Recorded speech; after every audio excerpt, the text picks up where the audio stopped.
안녕하십니까, 여러분. 랑이쌤입니다. 오늘은 새로운 작품에 들어갈 건데요.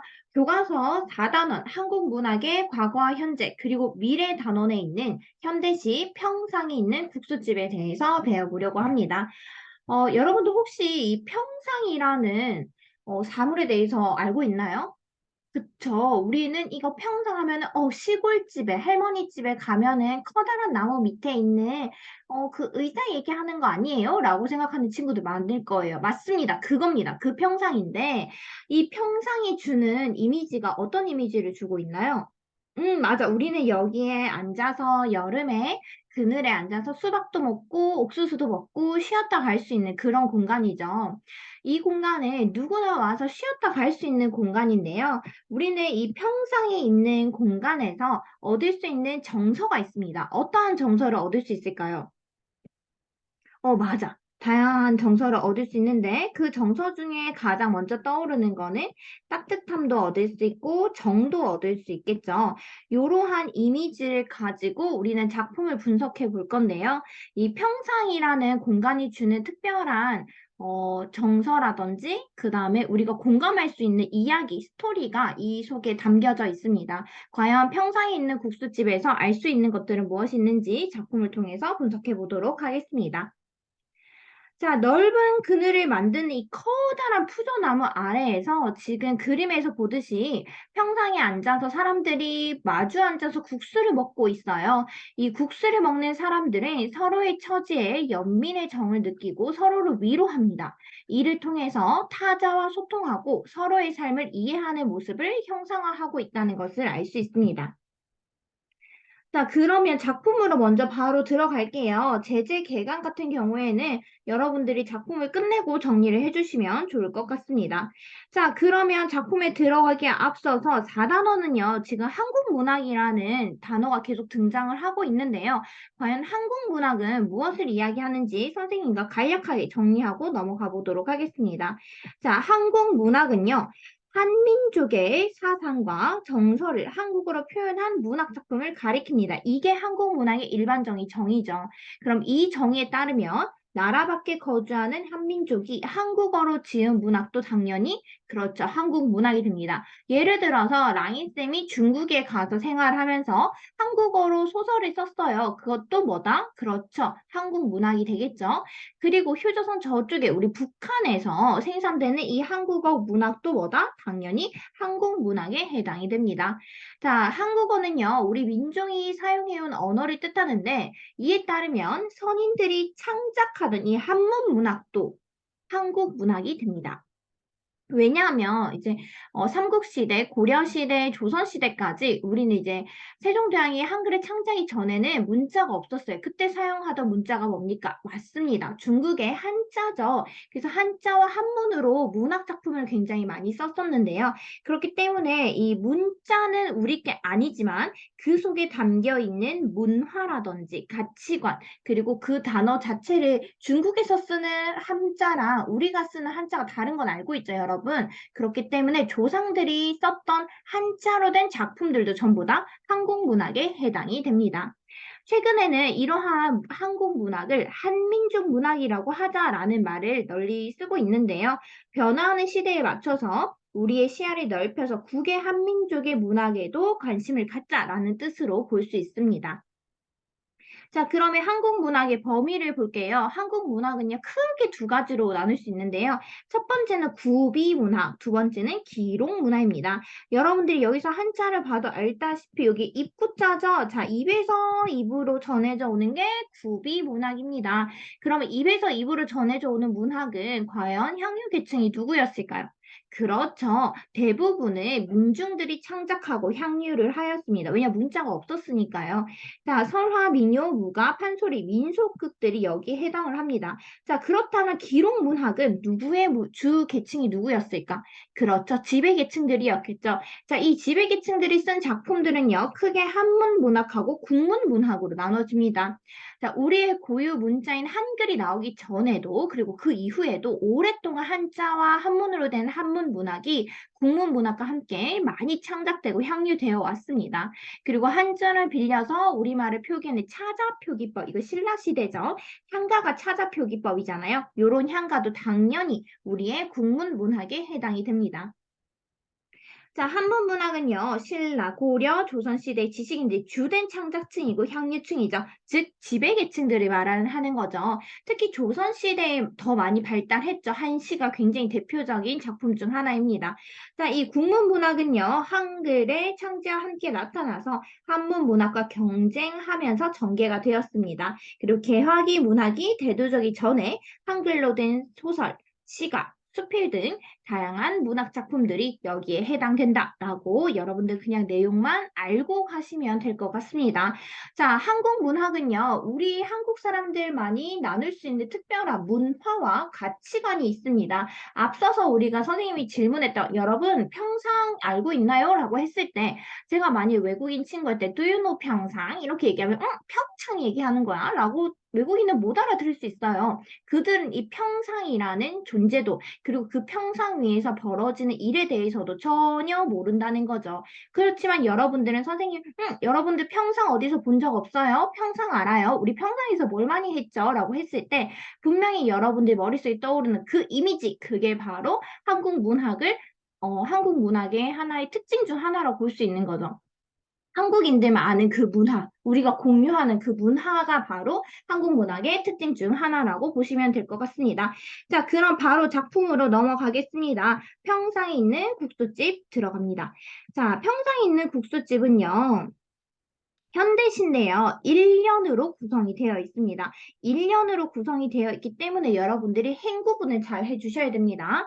자, 1행. 자, 평상에 있는 국수집에 갔다. 자, 그럼 이 국수집은 당연히 이 작품의 공간적 배경이 되겠죠. 붐비는 국수집은 삼거리 슈퍼 같다. 자, 뭐뭐 같다라고 표현했네요. 지금 국수집을 삼거리에 비유를 하고 있는데 왜 하필 삼거리 슈퍼일까? 얘들아, 삼거리에 있는 슈퍼는 사람들이 많이 찾아오겠죠. 아, 맞아요. 그래서 사람들이 북적이는 공간, 즉 소박하고 친근한 느낌을 줍니다. 선생님, 왜 친근한 느낌을 주는 거예요? 잘 생각해봐.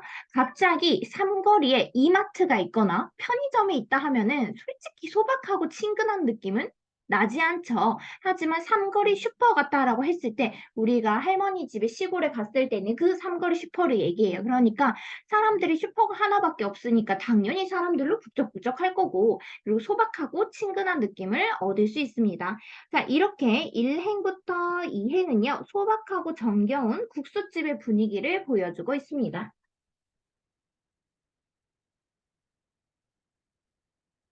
신바가 방에 들어왔네요. 신바? 자, 다음 3행으로 넘어갑니다. 자, 평상에 마주 앉은 사람들. 여러분들 그림의 교과서 259쪽에 평상에 마주 앉은 사람들이 보이죠? 세월을 넘어온 친정 오빠를 서로 만난 것 같다라고 얘기합니다. 마주 앉아 있는 사람을 보고 친정 오빠를 만난 것 같아요. 실제 친정 오빠예요? 그쵸, 친오빠 아닙니다. 실제 친오빠가 아니라 같다라고 했으니까 친정 오빠인 것 같이 굉장히 편안하고 친근한 존재다라고 이야기를 하죠.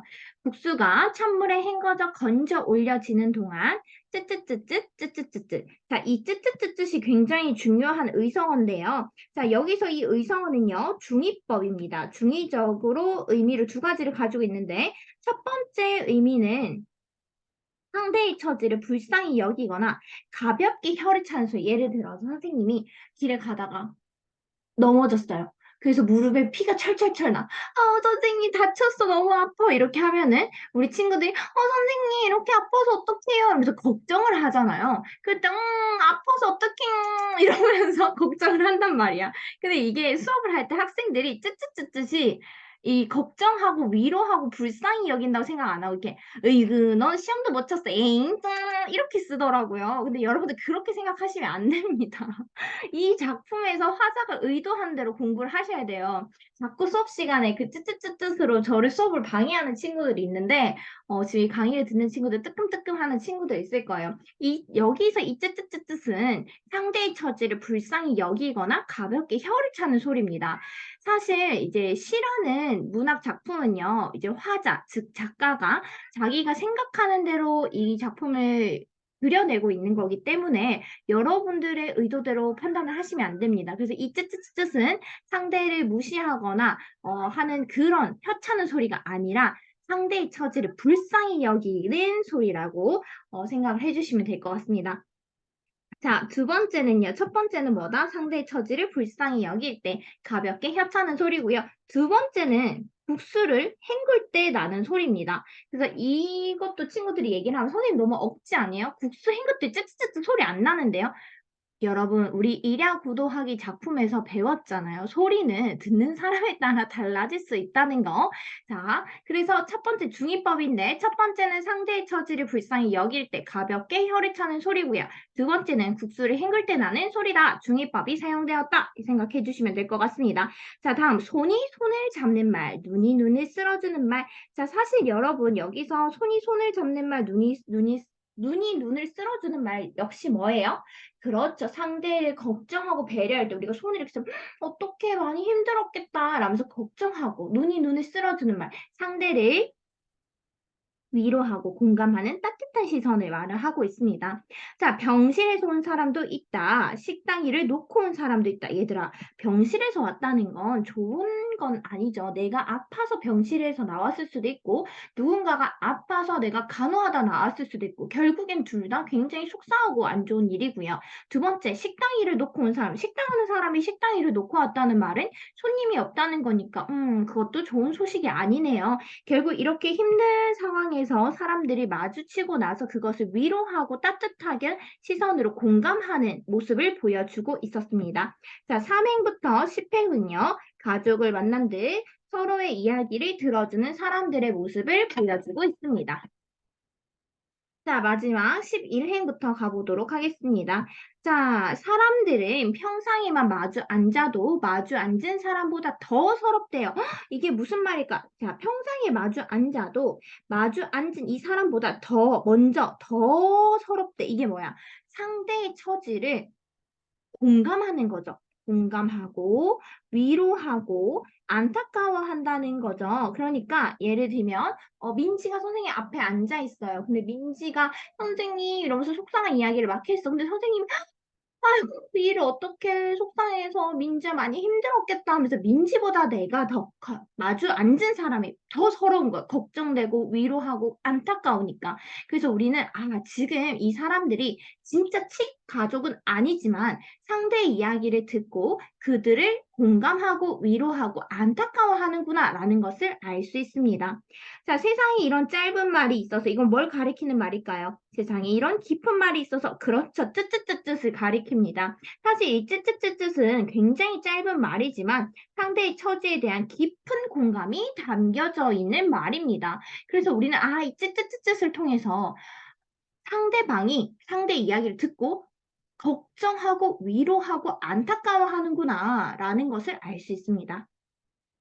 국수가 찬물에 헹궈져 건져 올리는 동안 이 국수라는 소재 자체도 우리가 일상적 편하게 먹을 수 있는 소박한 음식이잖아요. 그리고 이 국수 어떻게 따뜻한 국수가 김이 모락모락 나는 그 국수 가게 따뜻한 분위기를 조성하고 있습니다. 그래서 우리에게 따뜻한 느낌을 주고 있어요.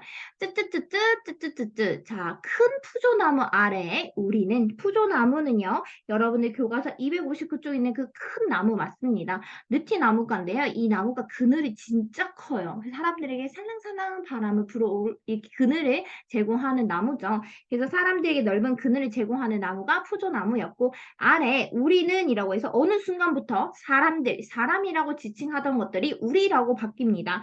즉, 이 사람들이 우리로 바뀌었는데요. 우리는요, 너와 나가 포함되어 있어요. 그러면 화자와 사람들이 하나가 되었다는 것을 알 수 있겠죠. 자, 모처럼 평상에 마주 앉아서 라고 하면서 명사형으로 끝이 납니다. 종결어미가 아니죠. 그러면 종결어미로 끝이 나지 않았기 때문에 여운을 형성한다. 뭔가 끝이 났는데 끝이 나지 않은 듯한 여운을 형성하는 모습을 보여주고 있습니다. 자, 내용이 어렵지 않아요, 여러분. 평상에 있는, 말 그대로 장소가 뭐야? 평상에 있는 국수집이야. 그곳에서 서로가 마주 앉으면서 국수를 먹는데, 국수를 먹으면서 상대의 이야기를 들어주고, 안타까워하고, 공감하고, 위로하는 내용이었습니다. 자, 그러면 전체적인 갈래 정리 한번 해보도록 하겠습니다. 자, 이 작품은요, 자유시 서정시고요. 묘사적이 뭐야? 꼭 그림 그리듯이 작품을 묘사하고 있죠. 그리고 서정적, 당연히 정서가 들어가 있으니까 교훈도 주고 있죠. 서로가 서로를 어떻게 위로하고 공감하는 거. 소박한 국수집 손님들의 이야기였습니다. 주제는요, 너무 중요하죠. 이 평범한 사람들이 주고받는 위로와 공감이 되겠죠. 특징은 총 세 가지인데요. 첫 번째는 국수집에 모인 사람들을 묘사합니다. 묘사하면서 시상을 전개하고 있고요.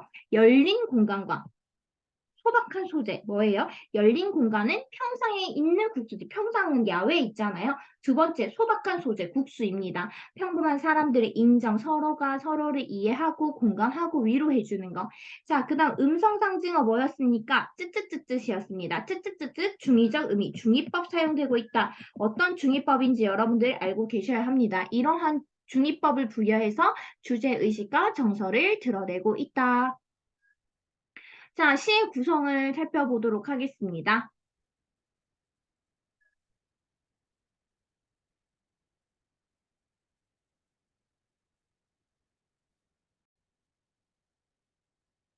자, 시 구성은 1행부터 2행은요, 소박하고 정겨운 국수집의 분위기를 보여주고 있고요.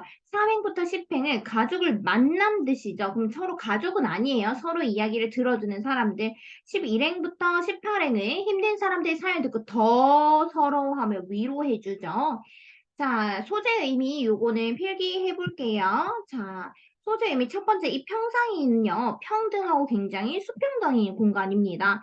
자, 그리고 눈을 마주치며 인정을 나누는 공간이고, 소박하고 토박한, 토속적 이미지를 주고 있죠. 이 평상이라는 공간에서 주는 이미지는 한국인들이 가지고 있는 정서를 굉장히 많이 표현하고 있어요. 그래서 아까도 말했지만 여러분들한테 평상이라는 이미지를 떠올려 보세요 했을 때 우리가 공통된 이미지를 떠올릴 수 있다는 것, 그것도 한국 문화의 특징입니다. 자, 화자의 긍정적인 체험을 풀어낸 공간입니다. 자, 국수 같은 경우에는 일상적으로 우리가 편하게 먹을 수 있는 소박한 음식이죠. 따뜻한 분위기를 연출하고 있습니다. 삼거리 슈퍼는 소박하고 친근한 느낌을 주는 소재고요. 푸조나무는 푸근한 느낌을 주죠. 푸 같잖아요. 네, 그래서 푸조나무는 푸근한 느낌을 주고 있다. 주제의식을 강조한다. 사람들에게 그늘을 주는 유익한 나무이다. 자, 그러면 이 작품에 사용된 표현상 특징 확인하겠습니다. 자, 굉장히 일상적인 시어들의 사용을 많이 했어요. 예를 들면 삼거리 슈퍼, 친정오빠 국수, 병실, 식당 이런 것들 굉장히 친근한 시어를 사용했죠. 자, 그 다음 중의적인 의미가 담긴 의성어를 활용해서 주제의식을 강화하고 있다. 뭐다? 쯔쯔쯔쯔이었죠. 자, 명사 형태로 끝을 맺어서 여운을 남깁니다. 평상에 마주 앉은 사람들, 손이 손을 맞잡아 주는 말, 눈이 눈을 쓸어주는 말, 이런 것도 이거 다 명사로 끝이 났죠. 마지막에 선생님이 마주 앉아서는 명사로 끝나지는 않았지만 종결어미로 끝나지 않아서 여운을 주고 있다라고 했습니다. 행위 반복과 변주로 주제를 강조하고 운율. 자, 지금 계속 행위 반복되고 있어요. 손이 손을 잡는 말, 눈이 눈을 쓸어주는 말, 세상 이런 짧은 말이 있어서, 세상 이런 깊은 말이 있어서 라고 반복을 하고 있다. 이걸 통해서 운율도 강조하고 주제도 강조하고 있다라고 했습니다. 자, 다음은요, 학습 활동으로 넘어가 보도록 하겠습니다. 여러분들 교과서 260쪽입니다.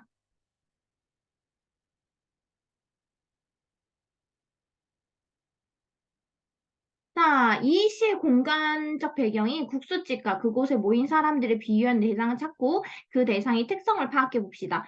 평상에 있는 국수집은요, 삼거리 슈퍼로 비유했어요. 왜? 사람들이 북적이는 소박한 장소니까요. 자, 국수집에 모인 사람들은 친정오빠라고 표현을 했죠. 그만큼 자신과 가까운 가족 같다라고 표현한 것이죠. 진짜 친오빠는 아니라고 얘기했었습니다.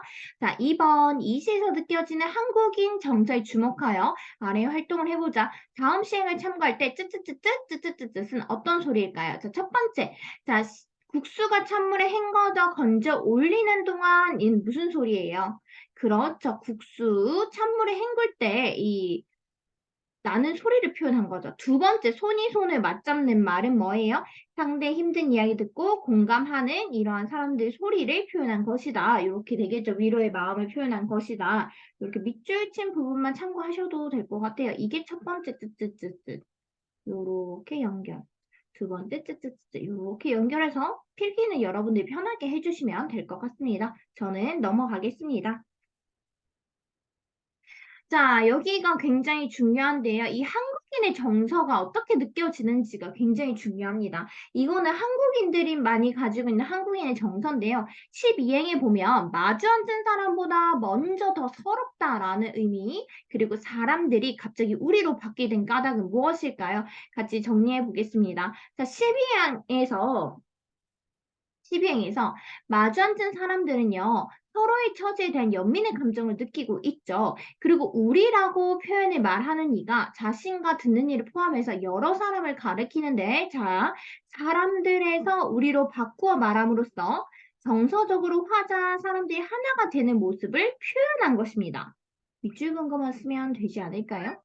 자, 여기서 공동체의 일을 자신의 일과 같이 동일시하는 한국인의 정서를 엿볼 수 있다입니다. 자, 다시 한번 12행에서 평상에 마주 앉은 사람들은요, 서로의 처지에 어떻게? 연민의 감정 느끼고 있다. 이것도 중요할 것 같은데요. 신발. 급한데 신바가 나타나가지고. 자, 서로의 처지에 대한 연민의 감정을 느끼고 있다도 밑줄 주세요. 다시 보자. 자, 12행에서 평상이 마주 앉은 사람들은 서로의 처지에 대한 연민의 감정을 느끼고 있다. 여기까지 쓰시고요.